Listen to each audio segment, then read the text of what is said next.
Bonsoir les amis, shalom. Alors, ce soir, on se retrouve, Bezrat Hashem, on va faire un petit peu une préparation sur Souka. On va faire une petite préparation sur Souka. Et on va regarder une chose qui tient beaucoup à cœur à Rabbi Nachman, c'est la simcha, la joie, et la joie qu'il y a spécialement pendant la fête de Sukkot. Qu'est-ce qu'elle a de tellement spécial? Alors, on va regarder ensemble, on va regarder ici, on va faire plein. Alors, on va faire plein ce soir. On va d'abord regarder, on va regarder ensemble une Mishnah. La Mishnah, voilà, on parle de comment on fait pendant la fête de Sukkot. Alors, c'est ici, 3 secondes qu'on la trouve. Voilà. C'est là.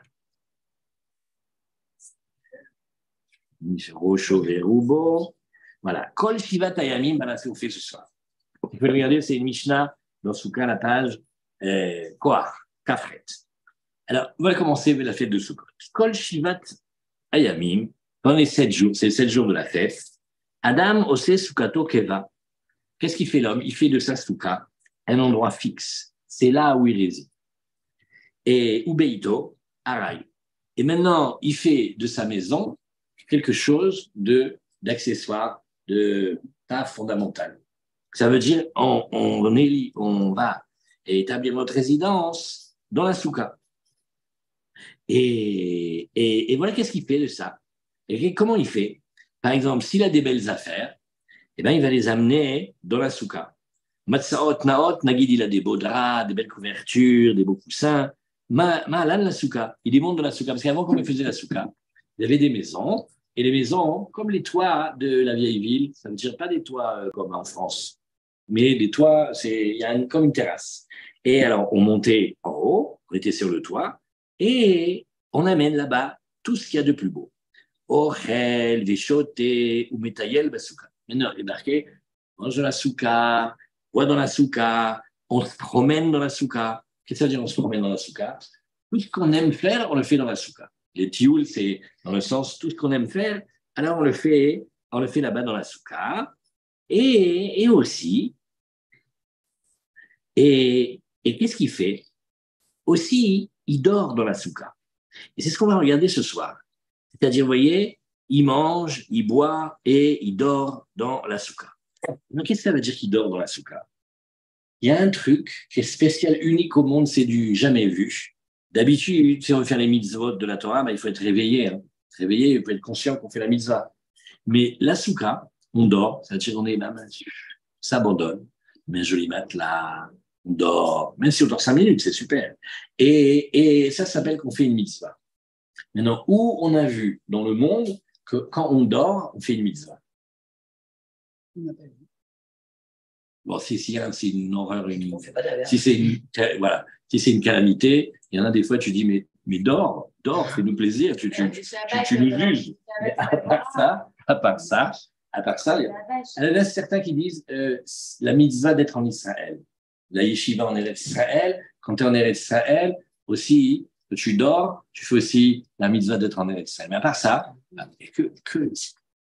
pourquoi c'est comme ça? Comment ça se fait? Tu vois, ici, on quitte la maison et on va dans la souka. Maintenant, quand on va dans la souka, c'est trop fort. Qu'est-ce qu'on fait? D'abord, on fait d'abord le sens simple. Qu'est-ce qu'on fait dans la souka? La souka, en vérité, on quitte l'endroit, comment dire aujourd'hui, la zone de confort, tout ça, l'habitude. Et puis, tu as un toit sur ta tête.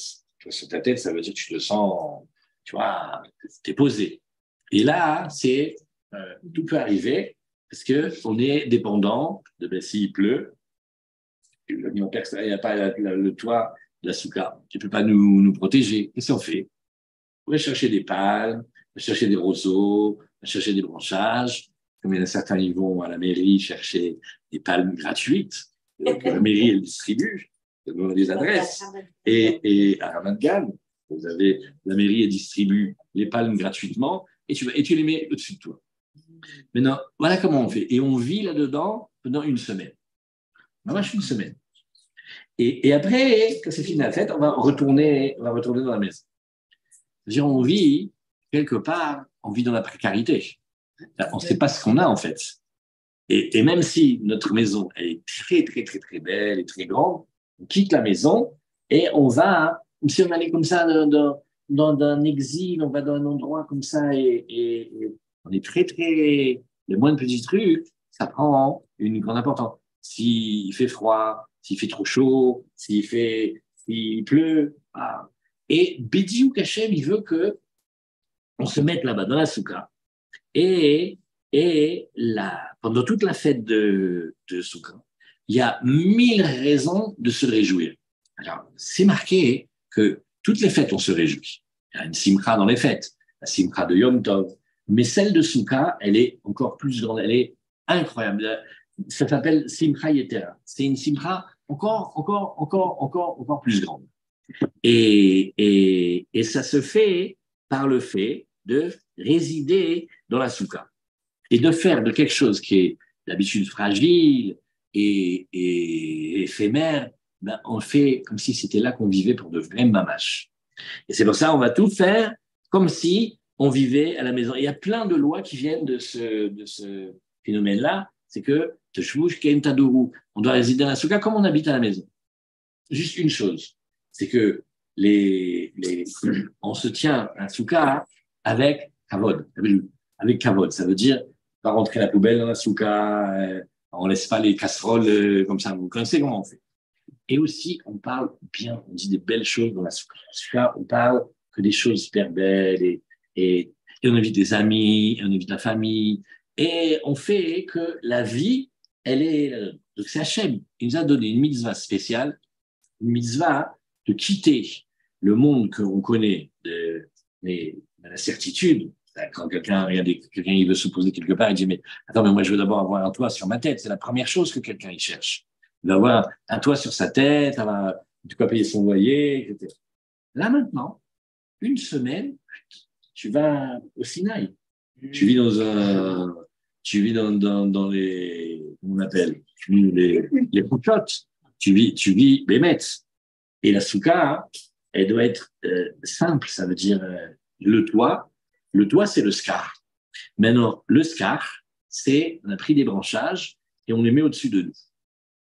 Maintenant, Nagui, on va imaginer, par exemple, quelqu'un, il a pris des branches de palmier. Il va dire, tu es dans le lit et tu regardes. Et qu'est-ce que tu vois au-dessus de toi? Tu vois le ciel et tu vois des branchages. Et tu es à l'ombre. Tu es à l'ombre d'Hachem. Ça s'appelle, la soukha, elle s'appelle Sila Emunuta. Elle s'appelle l'ombre de la Emuna. Toute la soukha, ça va avec la Emuna, et toute la soukha, ça va avec la Teshuvah et la Bina, et la petite princesse, et Ima, et la maman. Voilà, qu'est-ce que c'est la soukha. Et rien qu'on est dans la soukha, ça va nous transformer et nous donner de la force, de simcha pendant toute l'année. Parce que c'est comme on fait pendant 7 jours quelque chose. Après, ça donne, comme par exemple, on mange le matzah pendant 7 jours, on mange pas le chametz pendant 7 jours. Et après, qu'est-ce qu'on fait? Allez, vite, on retourne dans le chametz. Là, pareil, pendant 7 jours, on vit dans la soukha. Et après, on retourne à la maison. Alors, pourquoi comme ça? On prend des forces. Et avec ces forces-là, après, toute l'année, on a de la force. C'est comme si on s'oblige à vivre comme ça dans la confiance. C'est comme si on faisait un stage de c'est comme si tu nous emmenais faire un stage de 7 jours, on enlève tout, il n'y a rien. Et on est, comme on dirait, comme en déconnexion, mais pour se connecter plus fort, tu vois. Et on oublie tous les soucis, et on oublie ça. Il n'y a plus l'intérêt et les soucis comme les soucis de quelqu'un qui a une maison. Là, on vit tous comme si on n'avait pas de maison. Et on bouge de la maison, et esprit, on va dans la soukha. Et il y a comme une joie très spéciale de vivre Be'emouna. Parce qu'on s'en remet à Hachem. Non, vous voyez, quand on est dans la soukha, le moindre petit vent, le moindre petit froid, la première goutte de pluie, on ne sait pas comment faire. Parce que tu te dis, oulala, et attends, et les matelas, ils vont se mouiller. Mais si après, il s'arrête de pleuvoir, est-ce que je dois retourner? Et si le matelas, il est mouillé, qu'est-ce que je dois faire? des choses qu'à la maison, une fois que tu es à la maison, tu as mis ton chauffage, tu oublies tout. Ça veut dire tu n'as pas besoin. Et dans la souka, et on vit tout. On mange, on boit, on dort, on se promène, on s'amuse. Tout ce qu'on aime faire, on le fait dans la souka. Venez maintenant, on fait une file à tous ensemble, que Hachem, il nous donne à chacun une belle maison qu'on peut faire une souka dedans, et même deux. Une souka pour recevoir tous les amis, toute la famille, et une souka pour être avec sa femme, comme ça. Bikini, rien que pour être tranquille, comme ça, on peut être à la souka avec sa femme, on peut être avec les petits bébés, avec nous, voilà. On prie. Comme ça, quand on pense à une maison, un jour, quelqu'un il a la chance d'acheter une maison ou même de louer une maison, automatique, bon, alors il y a une souka aussi avec. Ça, il faut qu'il y ait une petite terrasse, qu'il y ait une cour, quelque chose. Comme ça, tu peux faire la souka. Regardez comme c'est fort. C'est là peut-être qu'il y a la plus de simra. Et c'est ça là qu'on doit rechercher. Le plus, la joie. Et c'est celle où on se met le plus en état de fragilité. Demande à quelqu'un. Tu dis, tu es d'accord de quitter chez toi? Pourquoi? Qu'est-ce que je t'ai fait? Tu veux aller dehors dans une bicoque? Non, pourquoi tu veux que j'aille dans une bicoque? Qu'est-ce que je t'ai fait? Et dit, tu veux sentir le moindre petit souffle de vent? Pourquoi? Il dit, parce que là-bas, tu vas apprendre à faire que il y a une vraie maison. Celle où tu es avec Hachem, où tu sens que c'est Hachem, il s'occupe de toi, il te protège. Ça, tu vas faire un stage pendant 7 jours et tu te remplis. Et après, tu vas traverser toute l'année avec de la force. Il y a une joie d'être avec de la émouna. Que quand on a avec de la confiance et qu'on sait que c'est Hachem qui nous protège, ça nous donne de la vraie joie. Mais plus que si on a la joie d'être dans la maison. Donc, quand on dit ça au début à quelqu'un, il fait, mais n'importe quoi. Toute la journée, tu travailles pour payer le loyer. Donc, ne me dis pas maintenant, sors de chez toi. Tout ce qu'on fait, c'est travailler, avoir de l'argent, pour pouvoir payer le loyer, pour pouvoir acheter la maison, pour faire la mashkanta, et t'arrêter tout à l'heure. Là, pendant une semaine, tu lâches. Et tu t'en remets à Hachem, et chaque petit grain, souffle de vent, fait, ah, maintenant je suis avec Hachem. Et comment? Pas en faisant des trucs compliqués. Bepashtout ou betmimout, tu vis et tu fais simplement ce que tu es. Les plus jolis plats, amène dans la souka. Le plus joli matelas, ouais. Hachem nous donne. Des vrais lits dans la souka. Pas le truc, le lit de camp là, qui t'éclate le dos. Quand tu viens sous côte, des vrais, un beau lit, des beaux fauteuils, et une belle table, et plein de chaises pour tous les invités et tous les enfants, et qu'il y a du bruit, et que ça chante, et que ça danse toute la journée, toute la nuit. Et si les voisins y râlent, on les invite. C'est hadac. Et plus tu amènes ce qui est de beau chez toi dans la souka, mieux tu fais. C'est pas le camping avec les petits trucs en plastique. Bon, si tu fais ça, c'est bien aussi. Mais tu peux, amène la belle vaisselle, amène le joli fauteuil, amène le lit que tu aimes le plus, amène les livres, amène tout. Fais que ça soit agréable. Et ta maison, ça devient genre un hangar, un truc secondaire. La maison, ça sert pour... bon, on va chercher les chaises de la maison, on va ramener encore une autre table. C'est halak.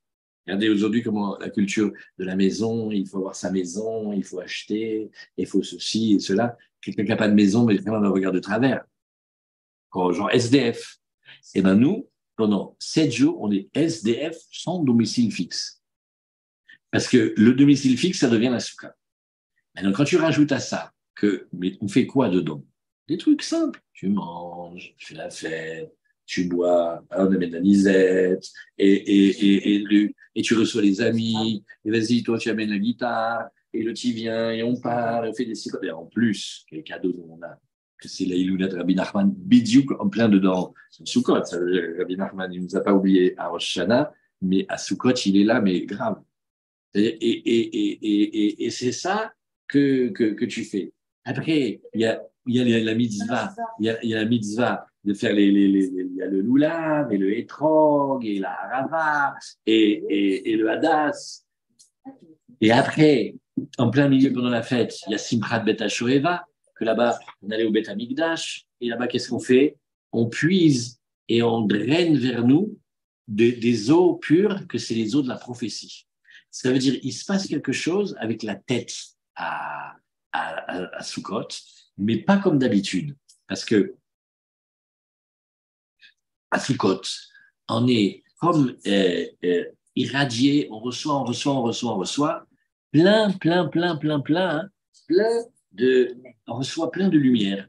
Mais ce n'est pas des lumières qu'on perçoit de notre intelligence. C'est plus que l'intelligence. Ça s'appelle les makifim. Alors, qu'est-ce qu'on a vu? On a commencé, on a vu, voilà. On a Sukkot. Sukkot, c'est une fête qu'il y a de la joie. Et il y a de la joie, ça s'appelle Simcha, une joie encore plus grande. Qu'est-ce qu'on fait ce soir, nous? On s'est réunis, après que Hachem nous a fait ce cadeau-là de Ouman Rosh Hashanah, on revient et on est béduc dans les 4 jours qui séparent Kippour de Sukkot. Et Hachem a fait esprit qu'on est occupé à faire la soukha, à la chercher, à construire, à s'occuper et à faire tout ça. Et Bidiouk arrive dans le soukha. Et alors là, on lâche la maison et on essaye tous, B'ezrat Hashem, de vivre dans la soukha. Bien sûr, chacun comment il peut, hein, mais si on a le droit de rêver et si on dit, voilà, on veut mettre une soukha qu'on peut tous vivre dedans, une grande, elle met des petits rideaux, elle fait des chambres pour les enfants, et mamache, le grand bambou là, avec la fête, mais la vraie fête, comme les Shirabarot en fait, comme les 7 jours du mariage. Comment c'était? Parce que le Khatan et la Kala, ils avaient une petite maison, ben c'était une soukha. Et alors comment ils font? Ils ont un rideau. Quand ils ont envie d'être tout seuls, ils le rideau. Et quand ils ouvrent le rideau, tous les copains ils arrivent, les amis, ils viennent et on fait la fête. Et ça ne s'arrête pas pendant 7 jours. C'est comme un mariage, comme la fête du mariage. Et qu'est-ce qu'on fait? Des choses hyper simples. On mange, on boit, on dort. Mais non, quand on dort dans la soukha, on n'est pas dans la conscience. Et pourtant, ça s'appelle qu'on fait la mitzvah de la soukha. Et c'est ça notre étude de ce soir. Comment quelqu'un, quand il dort, il fait une mitzvah? Là, Jojo Lantello, ce soir, va prendre un grand coup. C'est Jojo Lantello, il veut être sous contrôle, il veut contrôler. Il veut tout comprendre, tout expliquer, tout savoir. Et chaque chose, il analyse. Et là, on lui dit, regarde, tu manges, tu bois, tu... Wow. Mais comment? Il dit, parce que quand on dort, Bémet, eh ben, on se confie à Hachem. Bémet, c'est vrai. Mais les Rav Kidroukhi, le soir, c'est une prière spéciale. On dit, avant de s'endormir, regarde, moi, maintenant, je m'abandonne à toi. Je me confie, me mets dans tes mains. Parce que quelqu'un, il est très, comment on appelle ça, méfiant et compliqué, il a du mal à s'endormir. Les gens simples, ils s'endorment facilement. Les gens compliqués, ils n'arrivent pas à s'endormir. Pourquoi? Parce qu'ils ne veulent pas lâcher. Ils ne veulent pas rater, ils veulent pas. Et il faut se lâcher. Quoi. Il y en a certains, ils ont un don naturel, mais il faut se lâcher pour être en confiance. Et là, comme un bébé se met en confiance. Et maintenant, on regarde une chose. On va regarder une chose sur la méthode du crime. Souvent, on demande, mais alors c'est quand, à partir de quand qu'on éduque les enfants? Eh bien, en vérité, il n'y a pas d'âge, parce que chaque nouvelle force qu'un enfant il découvre, eh ben, c'est là que nous, on a une mitzvah de l'inaugurer. Ça veut dire la première chose qu'il sait faire, dedans, on met maintenant le goût de la Torah. Je raconte une histoire de Chaim Aaron. Chaim Aaron, Chaim nous regarde, il était petit. Alors, son père, il est grand litaï. Alors, il l'a amené au Heider. Il l'a pris comme ça, par la main, il l'a amené au Heider. Sauf que sur le chemin, il a rencontré son grand-père. Et le grand-père, il est un Chalmer, il est des anciens de Yerushalayim. Il a dit, mais où tu vas avec le petit-fils? Il dit, ben, je vais l'amener au Cheder, c'est son premier jour de l'école. Quoi? Et tu lui mets pas la couronne sur la tête, et tu lui fais pas le gâteau au miel, et tu lui mets pas les lettres avec le chocolat. Non, nous on fait pas ça. Toi, tu sais rien du tout. Il a amené à la maison, on fait les lettres de la Torah avec du miel, avec du chocolat. Comme ça, quand il goûte le goût du Aleph, il suce le Aleph et il dit c'est bon, ça a le goût sucré du miel, et ça a le goût du chocolat, et il a un keter, il a une couronne sur sa tête, et il est hyper bien habillé et tout. Quelle rigolade l'histoire. L'année d'après, tous les gosses, ils faisaient ça. Ils ont demandé au directeur, ils ont fait, bah, et qu'est-ce qu'il dit? Non, on a toujours fait ça. Le premier inauguration, c'est quand tu veux aider les petits-enfants et les éduquer, le premier truc qui est beau, dedans, tu mets dedans de la torte. Alors, quand il est tout petit, ben, il est avec sa maman. Après, quand il arrive à tenir, tu vois, les petits bébés, à un moment, leur dos, il arrive à tenir. Le papa, il met sur les épaules, il va l'emmener à Yerushalayim. Il sait marcher, il lui prend la main, il l'emmène à Yerushalayim pour la fête. Et quand il sait parler, à son papa, il lui apprend Torah, Tziva, Lanu, Rachat, Keilat, Yaakov. Il apprend la Torah. Et quand il sait dire oui et non, ça veut dire, tu sais, les petits bébés, des fois, tu vois, quand ils commencent, ils arrivent à prendre. Et après, il y a un âge encore plus fort, il arrive à donner. Ah là, c'est la grande classe. Quand il sait prendre et il sait donner, tu lui mets un loulav dans la main, les 4 espèces, et il fait comme ça, il bouge. Et à partir de quand il reste dans la soukha? Quand est-ce que tu l'éduques à rester dans la soukha? À partir du moment, quand le petit enfant il se réveille la nuit, et il appelle sa mère. Maintenant, tu verras. Au début, quand il est trop petit, quand il appelle sa mère, il panique. Maman, maman, maman, il ne sait pas attendre. Ça, il est trop petit encore. Donc, il reste avec sa maman. Maintenant, quand il sait appeler Ima, il appelle sa mère, et il attend voir si elle vient ou pas, et il sait être calme en attendant, ça veut dire qu'il est suffisamment grand pour faire la mitzvah de la soukha. Parce que déjà, il a de la émouna. Il sait attendre. Il sait qu'il y a quelqu'un qui s'occupe de lui et il n'est pas abandonné. Parce que quand on attend que celui qui va nous protéger, ou celle qui nous garde, ou celle qui nous donne tout ce qu'on a besoin, eh ben, quand il sait attendre, ça c'est la mesure de l'âge de la émouna. Quel âge c'est? Quand un petit bébé, il est comme ça. Quel âge? 3-4 ans. Ouais. Et maintenant, il y a certains, vous faites attention quand vous choisissez le Ratan, il y en a chez eux, ça peut aller jusqu'à 40 ans, sans leur mère. Vérifiez bien avant, mais normalement, c'est comme ça que. Et ça, c'est la Emouna. Parce que la Emouna, c'est Ima. Tout ce qui se passe à Soukot, c'est en rapport avec la maman.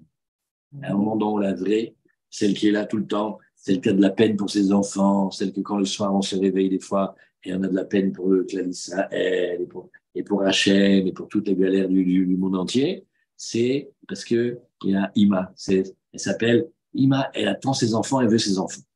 Et elle nous protège. Et pendant la soukha, c'est bidiouk ça. C'est pour ça que quand on dort, on fait la mitzvah. Parce que pour dormir, il faut avoir confiance. Quand quelqu'un n'a jamais vu la soukha, et dis-lui, pour qu'il est habitué, il a une belle maison et tout, il fait bon, non, je vais te proposer un truc, tu vois, super, tu viens avec nous, on va faire la fête. Ah, moi j'aime faire la fête. Alors il vient, et tu l'amènes dans la cabane, là, avec les 3 palmes sur la tête, et il fait, c'est quoi ça? Ben, c'est là où tu vas dormir. Tu lui montres le matelas. Je dis, non, c'est pas du tout. Alors, pas du tout. Hein. Moi, c'est pas du tout mon style. Moi, il me faut mon confort, et puis il faut que la fenêtre est fermée. Et s'il y a des bêtes qui rentrent, et s'il y a un chat, putain, tu vas voir, toutes les angoisses, elles viennent. Pour accepter de vivre et de faire comme ça, c'est khazak. C'est comme quand on a accepté de suivre Hachem dans le désert. On était avec mon cher vélo, on fait allez, on a tout ce qu'on a, on lâche, même si on ne sait pas du tout qu'est-ce qu'on va voir demain, et alors on y va. Ça s'appelle, et ça crée une joie.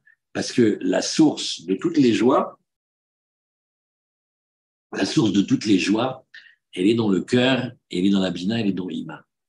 David Ameller, il a fait un Teilim entier parce qu'il a remercié Hachem et il a remercié sa maman. Il a dit la vérité, je suis trop content que ma mère, c'est une femme. Parce que ça aurait pu être, par exemple, un animal. Maintenant, regarde, l'endroit où il y a le lait, l'endroit où la maman, elle donne le lait à son petit bébé, c'est dans son cœur. Où il est le lait? Il est là, dans l'endroit du cœur. Maintenant, si c'était les animaux, les mamelles, ils sont tout en bas. Ils ne sont pas dans l'endroit du cœur. Ils sont très, très bas. Et je dirais, quelle chance j'ai que j'ai bu le lait, et le lait, il est blanc. J'ai eu cette pureté-là, et c'est venu du cœur de ma maman qui m'aime. Waouh! Alors là, il a fait, waouh! Comment? Campagne pour l'allaitement. Et non, mais c'est vrai. Et c'est de rappeler. Regardez jusqu'où il va, David Ameller. David Ameller, il se rappelle de toute sa vie.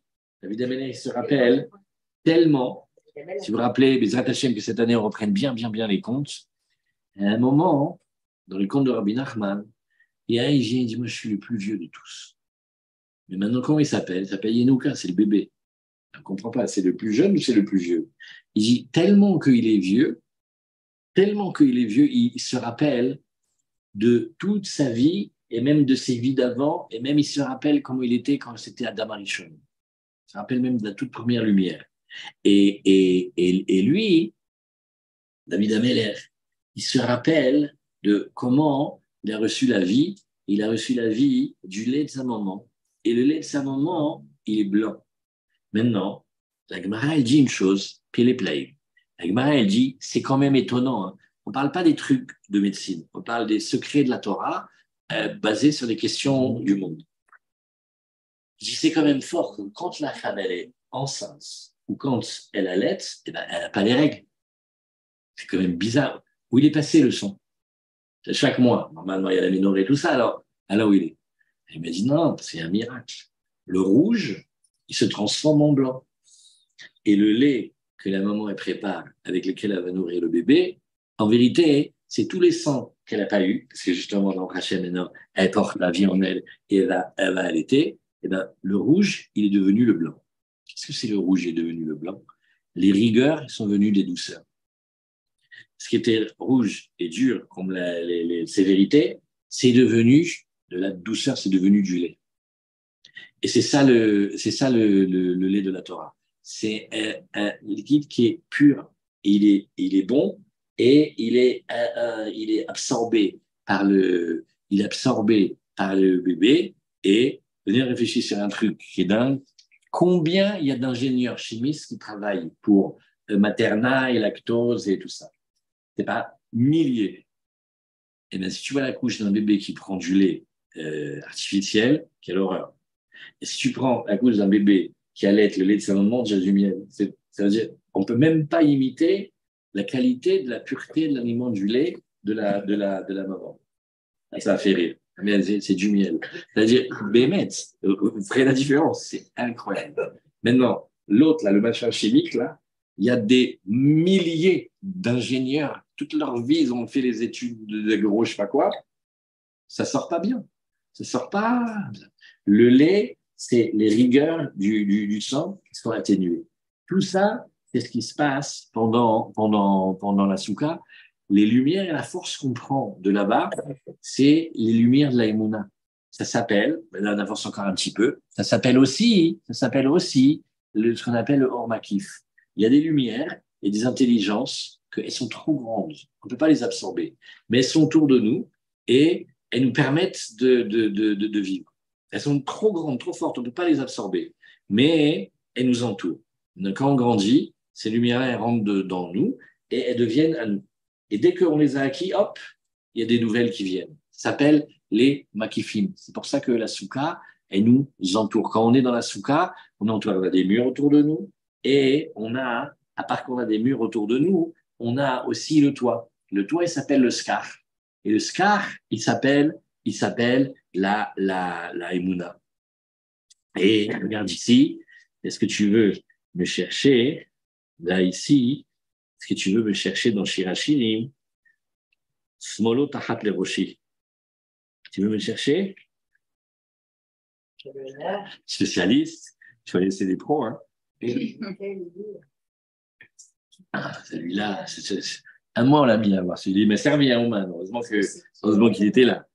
Et tout ça, c'est ça qui donne la joie. Parce que quand on est dans la confiance avec Hachem et on est heureux avec Hachem, on se donne à lui, c'est ça la vraie simcha. La vraie joie, c'est de dire, regarde, je sais pas, moi maintenant, je m'en remets à lui, je ne peux pas faire plus que ce que je vais faire. Et ça donne, plus on l'a et plus on le travaille. Maintenant, pendant Soukot, c'est comme si on accumulait, plein. On accumulait plein. À gauche. À gauche. À droite. Hein. À la droite. En haut. Ouais. Troisième. C'est Molo Tachat les Roshi. Maintenant, c'est la Kala qui parle du Khatan. C'est-à-dire que c'est l'âme d'Ibn Israël qui parle d'Hachem.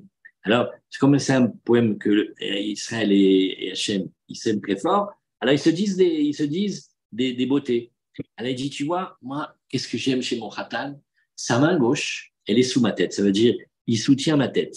Ve'emino tehabekeli. Et sa droite, eh ben, elle m'entoure, elle m'enlace. Maintenant, regarde, tu vois comment ça fait ça ici? Regarde, tu fais 1, tu fais 2 et tu fais 3. C'est ça les murs de la souka. Les murs de la souka, le minimum, il faut qu'il y ait un mur, encore un autre mur qui touche, et même un petit mur, il est petit, il fait que un téphar. Ça s'appelle que il nous soutient. Hachem, avec sa gauche, il nous soutient notre tête. Parce que où est-ce qu'on peut être triste et où est-ce qu'on peut faiblir? C'est toujours dans la tête. Ça commence dans la tête. Si on se laisse avoir avec des pensées de tristesse, et des pensées d'inquiétude, et des pensées de mais qu'est-ce qui va être demain, et c'est grillé. Alors, il faut qu'on soit soutenu. Et Hachem, il nous soutient, et c'est ce qu'il met, avec sa main gauche, il soutient notre tête. Comme ça, on n'a pas, hein, et parce qu'avec la droite, il va enlacer. Comme ça, avec ça, la main, il tient la tête. Hazak. Bédiou. Bédiou. Et ça fait la souka. Ça veut dire, le toit, c'est la confiance. Et les murs, c'est ce qui nous soutient et ce qui nous entoure. Et c'est ça. Toute la souka, elle parle que de ça. Et ça parle de cette émouna. Comme ça, le petit bébé, quand il sait se réveiller, il attend pour voir si sa mère, elle vient. C'est une étape hyper importante, ça, dans la vie. Parce que d'habitude, on appelle, et si on n'est pas répondu tout de suite, on panique. Maintenant, nous, ça nous fait rire parce que c'est le bébé. Il appelle maman. Mais regarde comment nous, on est. On a besoin de quelque chose, on prie. Waouh, waouh, waouh. Si on n'est pas exaucé dans les 24 heures, le scandale qu'on fait. Non, tout envoyé promener. La révolte générale. Oui, voilà, j'ai prié, j'ai fait ça, et tu parles, rien du tout. Est-ce que c'est normal? C'est chez l'Okeseder. Et pourtant, ça fait déjà 1 million de fois qu'on répète. Mais non, Amten, Otiot Matana. Sauf que, à chaque fois, quand la question elle revient, on se retrouve comme sans voix. Surtout, dans les Inyanim du Olamazé de la Parnassa, Rabbi Nachman, il a déjà expliqué que les questions de la Parnassa, ils viennent d'un endroit où il n'y a pas de réponse. Il y aura des réponses que quand tu auras le Mashiach et quand on sera, Hachem, il va révéler les portes de la sagesse. Mais en attendant, même si Hachem t'a déjà aidé 1 million de fois pour la Parnassa, que dans blanc, tu devrais dire, ben, je vais prendre le souvenir de ce qui m'a déjà aidé et je vais avancer, hein, facile, c'est un apprentissage. Pas du tout. La plus petite truc à payer, le plus petit truc, c'est des angoisses que tu n'as jamais eues. Mais pourtant, on a déjà été aidé. C'est chaque fois, hein, ça vient d'un endroit encore plus profond, et à chaque fois, il faut repasser. Et à chaque fois, il faut repasser. Maintenant, si on peut, ce soir, les amis, arriver à attraper un petit peu de ça, il y a quelque chose de très, très, très spécial. Soukot, il y a de la joie de partout. C'est comme si il suffit qu'on soit, comme on dit, réceptif, et on en voit de partout. Même les goïms, ils ont de la joie à Soukot. Parce que les goïms, ils viennent, et nous, on leur a fait des corbanotes quant à le Beth Amikdash. On leur fait 70 taureaux. On leur ramène. Les 70 peuples, chacun, il a son taureau que nous, on approche. Ça veut dire, en vérité, s'ils savaient comment on prie pour eux et comment on se décarcasse pour eux, ils mettraient toutes les armées du monde autour d'Israël et de Yerushalayim, mais pas pour nous attaquer, pour nous garder. Mais seulement, ils ne voient pas. Et on amène 70, et après le dernier jour, on amène un korban. Le korban que nous, on amène, c'est le Aleph, 1. Et le korban qu'on amène pour eux, c'est le Aïn, 70. Aïn, ça fait les vêtements de peau, c'est or de Adam Arishon. Et quand on est dans ce jour-là, c'est des vêtements avec le Aleph, des vêtements de lumière. Nos vêtements sont des vêtements de lumière, comme des beaux vêtements blancs, des vêtements de grande lumière. Et même les goïms, ils sont heureux. Même regardez ici, vous voyez, ils viennent défiler. Tout le monde se moque. Super. C'est extraordinaire. Ça veut dire ils viennent, we love Israël et tout ça. Ouais. Il y a un petit côté snob comme ça de dire, là. Mais pas du tout. C'est hyper fort. C'est-à-dire que la joie de Sukkot, elle a traversé même les zones les plus sombres, et même parmi eux, il y en a qui viennent. La Simchat Bet Shoeva, qu'on fait la fête, là-bas, on allait puiser de l'eau, mais c'est de l'eau de la prophétie. Ça veut dire, à Sukkot, on peut avoir comme des prophéties. On a un secret dans Rabbi Nachman, et il est très, très bien gardé, c'est que dans le sommeil, des fois, le sommeil, ça fait peur. Parce qu'on a peur des rêves qu'on va faire. Donc, quelqu'un, il a des valises, elles reviennent dans le sommeil. Et donc, pendant la nuit, toutes les galères, ils reviennent avec des têtes bizarres. Parce que des fois, il y a des rêves, ils sont inspirés par des forces très négatives. Et des fois, il y a des rêves, ils sont inspirés par un ange de sainteté. Et pendant Sukkot, ça s'appelle le tikkun du sommeil, parce que on s'endort, comme des fois, vous voyez, on arrive à bien s'endormir, on fait le Kriyat Shema Amida, tout ça, et on se donne à Hachem. Tu fais des rêves, c'est trop beau, là. J'ai vu des choses magnifiques.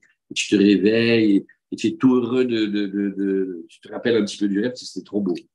Ça, c'est des rêves purs, c'est des rêves inspirés, et dedans, il y a des messages. Des fois, Hachem, il peut faire qu'on se rappelle un petit peu, et on voit, c'est des messages pour... Si on ne s'en rappelle pas. Ah, c'est pas grave. La tête que tu as en te levant, on voit que tu as fait un beau rêve. Et ça s'appelle aussi. C'est celui-là qui parle. Il faut être d'accord de se laisser aller et d'aimer rester dans la soukha le plus. Il y avait un Tana. Lui, les femmes, on n'a pas ça, de manger, de trucs dans la soukha, non? Les femmes ne sont pas obligées. C'est pas parce qu'elles ne sont pas obligées que ça veut dire que vous êtes étrangère. On a vu la dernière fois qu'on a étudié, si vous vous rappelez, les Echalot. Il y a des palais extraordinaires. Il y a des palais des femmes. Il y en a 7. Dans les palais des femmes, toutes les mitzvot que vous n'avez pas pu faire parce que vous n'étiez pas obligé ou on ne vous a pas laissé, vous les faites là-bas. C'est-à-dire, il y a un palais. Il faut imaginer, c'est des anges, des femmes, des âmes de femmes. Elles font. Bon, toutes les fois que Sukkot, ils nous ont dit non, c'est pas pour les femmes, asseyez-vous sous le mur parce que les hommes, ils sont vous rattrapez, l'ami. Parce que c'est pas normal que vous ayez pas. Alors, tout ce qui manque, tous les petits-enfants qui n'ont pas pu étudier la Torah, parce qu'ils étaient jetés je ne sais pas où, tous ceux qui sont partis trop vite, tout ça, il y a des contentieux, et dans ces palais là-bas, vous les faites. Et bien sûr qu'une femme, elle est aussi dans la soukha parce qu'il faut qu'elle se réjouisse avec son mari. Comment elle va faire pour se réjouir tout seul? Alors, elle est aussi Samarta Bechagecha. Mais alors, certains, ils vont dire, les modernes, ils disent, bon, c'est parce que la femme, elle a déjà la liberté en elle, elle domine le temps. Bon, c'est Jojo le démago. Ça vaut ce que ça vaut. Mais la vérité. L'histoire des rêves que vous avez dit, c'est l'histoire des rêves que vous avez dit. Oui, ça s'appelle un rêve. C'est une Torah de Rabbi Nachman. C'est les rêves inspirés par le malach pur. Et Béhémet, c'est spécial ce qu'on peut accumuler. Des fois, on se rappelle, des fois, on se. Non, c'est une dimension que ça veut dire que les rêves les tzadikim, quand on est aidé, ça met pendant Sukkot, c'est ça, c'est que même le sommeil, il est spécial. Maintenant, il y a un mec, il s'appelle Bielzer, il a dit, moi je fais les compliments pour les feignants pendant la fête. Alors moi, les feignants, je les complimente, c'est-à-dire ceux qui savent rester dans la fête et pas s'éparpiller, et que dès qu'ils peuvent aller un petit peu de la soukha, ils y vont, et ils réfléchissent à 2 fois avant de sortir, prendre des moments. Maintenant, à Mouvin, bien sûr, chacun selon comment il peut. Hein. Peut-être qu'il y a quelqu'un qui nous écoute, il est, je sais pas dans quel endroit, et il fait froid, le pauvre, il peut pas, et il doit aller manger dans la soukha communautaire et tout. Tu vois? Et alors, bien sûr, mais même, tout ce que tu peux rester, tout ce que tu peux gagner, pélé, plein. Les Arbamini, la Tfila, le Hallel, c'est mamache des moments hein, pour se réjouir. Et on emmagasine, on se charge plein. Et les lumières qu'il y a de Sukkot, elles sont les plus grandes. C'est pour ça que c'est la Simcha. Parce que la vraie joie, elle est quand les manques, ils sont comblés. Et pour combler les manques, soit on essaye de les combler et ils ne sont jamais comblés, soit on décide que, mais Zrat Hashem, qu'Hachem, il nous aide à dire que ce n'est pas que des paroles et que vraiment on le vive, qu'on est en confiance avec Hachem. Toi, tu sais, moi, je ne sais pas. Et ce que tu fais, tu fais bien. Voilà. À partir de maintenant, je vais essayer de ne pas t'empêcher. Je ne vais pas te mettre des bâtons dans les roues. Je te laisse, je te laisse faire. Et faire des choses simples, comme se réjouir et se voir. Tu as vu combien il y a des gens seuls que Sukkot, pour eux, c'est la bouffée d'oxygène. Toute l'année, ils sont tout seuls et on ne les voit pas. On ne fait pas attention à eux. C'est pas assez ouvert que Sukkot, ils peuvent venir, ils sont invités et ils ont des repas et des moments de kiff, des moments de joie et des moments de fête. En plus qu'il y a ce cadeau que pendant la fête de Sukkot, il y a la Iloula de Rabbi Nachman, c'est comme si il venait et il rajoutait encore une simcha particulière. Parce qu'il y a sur la simcha, encore une Torah de Rabbeinu, Pélé. La simcha dont on parle, elle est une simcha hazak. On fait venir même ceux qui d'habitude, ils n'arrivent jamais à se réjouir. Comme ça, il dit. Je le dis avec les mots, mais quand on fait une joie, évidemment, les proches, les amis sont là. Mais il y a toujours les laissés pour compte. Il y a toujours les énervés. Et ils vont par deux, comme ça, en général, par couple. Il y a Yagon Vanacha. Et c'est des formes de tristesse. Une tristesse masculine, une tristesse féminine. Et eux, imbougeables. C'est-à-dire, viens, non, j'ai pas envie. Et viens, on t'invite. Non, non, non. Et chaque fois qu'on propose, ils viennent pas. Et même quand ils viennent, ils tirent la tronche. Tellement ils tirent la tronche qu'en général, on n'a pas envie de les inviter parce qu'ils vont nous casser l'ambiance. Et donc, on préfère avoir une petite joie. Et tu vois, un peu égoïste comme ça, religieuse comme ça entre nous. Et maintenant, la vraie joie, c'est quand ces deux-là, non seulement on arrive à les faire venir, mais on va les faire danser. Et pas on va les faire danser qu'ils dansent parce qu'ils sont obligés. À la fin, eux, que tu croyais qu'ils ne pouvaient pas bouger un demi-orteil, il leur met de la joie et il libère les pieds. C'est les pieds où il y a la rigueur, où il y a tout le sang et comme ça. Et la simcha vient du cœur, c'est de là-bas de la souka. Et elles lèvent leurs pieds et ils dansent encore plus que les autres. Voilà, ça, c'est la vraie simcha. À l'intérieur de nous, qu'est-ce que ça donne? Extérieurement, on joue. Ça veut dire, là où on est le plus fort au monde, c'est pour faire semblant que ça va. Ça va, ouais, bon, prochain. Mais non, t'es sûr? Mais reste encore une demi-heure, il est là ici. Pas du tout, j'en peux plus. Et pourquoi? Parce que il faut porter, c'est pas facile. Ça fait 2000 ans d'exil. On en a des trucs à trimballer. Et cette partie-là, jamais veut danser. Celle-là, elle est fait au maximum, je vous regarde de loin, faites les fous, là, il a un truc, et laissez-moi tranquille. Parce que tu as dit, laissez-moi tranquille. On va te prendre, on va te tirer. Et même cette partie-là, va te la faire danser. Elle va danser encore plus que les autres. Ça, c'est ça la vraie simcha. Et la vraie simcha, c'est le moment où Hachem il rassemble tous les exilés, qu'Hachem nous donne de pouvoir recevoir et réjouir les gens, et nous-mêmes se réjouir, et de se réjouir où que la confiance en Hachem, c'est ça qui fait la vraie joie. Voilà. Ça, c'est une petite étude de ce soir. Hazak et Chag Sameach, et on se voit pendant Sukkot plein des attachés.